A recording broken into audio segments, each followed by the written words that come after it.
എടാ അവളിത് പറഞ്ഞപ്പോ നിന്റെ പശ തേച്ച് വെച്ചേക്കായിരുന്നു. കഴിഞ്ഞത് വിട്. ചേട്ടാ എടാ മാനം പോയിട്ട് പിന്നെ ജീവിച്ചിരുന്നിട്ട് എന്ത് കാര്യം?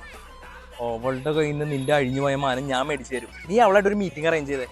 എടാ അതിന്റെ ഒന്നും ആവശ്യമില്ല. ഇനി ചേട്ടാ നോ മോർ ടോക്സ്. ബാക്കിയൊക്കെ ഇനി അവളുടെ മുമ്പിൽ. എല്ലാം പറഞ്ഞ് അവസാനിപ്പിച്ചതല്ലേ, പിന്നെ നീ എന്തിനാ കാണണമെന്ന് പറഞ്ഞത്? അവന്റെ മുഖത്തല്ല എന്റെ മുഖത്ത് നോക്കി സംസാരിക്കും. ഞാനാ വിളിപ്പിച്ചത്. അതിന് നീ ഏതാ? ഓ എന്നെ അറിയാത്ത പോലെ. ഇവനെന്നെ പറ്റി ഒന്നും പറഞ്ഞല്ലേ? ഇല്ല, പറഞ്ഞിട്ടില്ല. നീ എന്നെ പറ്റി ഒന്നും പറഞ്ഞല്ലേ? ഇല്ല. Okay leave it.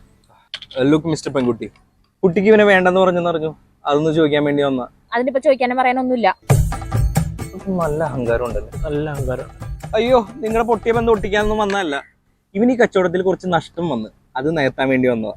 മനസ്സിലായില്ല. ഇവന്റെ കാശ് വെച്ച് ഇവൻ കുട്ടിക്ക് മേടിച്ചെന്ന സാധനങ്ങൾ ഇന്ന് വൈകിട്ടത്തേക്കുള്ളിൽ തിരിച്ചു കൊടുത്തിരിക്കണം. നിനക്ക് വേണ്ടെങ്കിൽ വേണ്ട, എനിക്ക് വേണം. ശരി, എന്നാ ഫോണും തരാവോ? കൊടുക്കട, ആരെങ്കിലും വിളിക്കാനായിരിക്കും.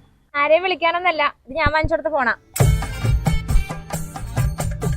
കൊടുക്കടാ. പിന്നെ മാലയും കൂടി ഇങ്ങൂരിയേക്ക്.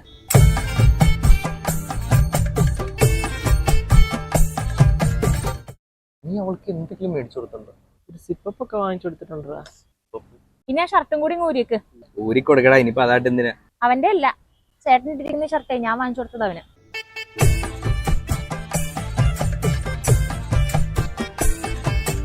സി മിസ്റ്റർ കുട്ടി, നമുക്കൊരു കോംപ്രമൈസ് ടോക്ക് ആയാലോ?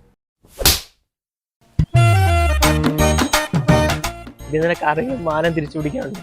ഉണ്ട്. നിന്നെ കൊന്നിട്ട് നിന്റെ അച്ഛന്റെ മാനം തിരിച്ചു പിടിക്കാണ്ടോ പന്നി.